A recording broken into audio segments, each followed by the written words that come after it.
L'assaut est désormais lancé, les premières tranchées enfin percées, charge aux déneigeuses d'effacer les vestiges d'un hiver très rude.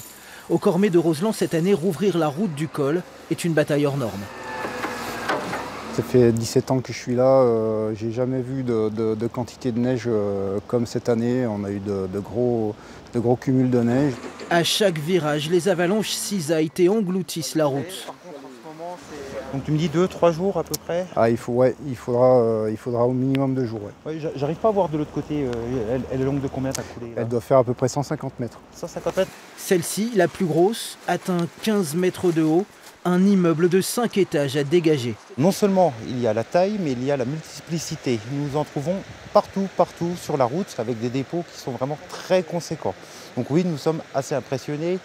J'aime à dire que même nos anciens nous disent qu'ils n'avaient jamais vu ça. En Tarentaise, 9 équipes sont ainsi mobilisées. Parfois, une reconnaissance aérienne est nécessaire pour retrouver la route. Ici, il reste à minima 3 semaines de travail, du jamais vu. Nous attaquons les déneigements comme prévu dans les dates prévues, bien évidemment. Par contre, compte tenu des risques nivologiques et compte tenu des quantités très importantes de neige, le travail sera forcément plus long.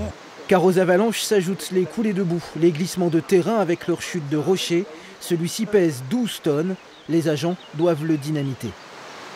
C'était un hiver exceptionnel de par les quantités de neige et aussi des pluies qui sont tombées très haut en altitude au cours de l'hiver, qui nous a donné cette coulée de boue, en fait.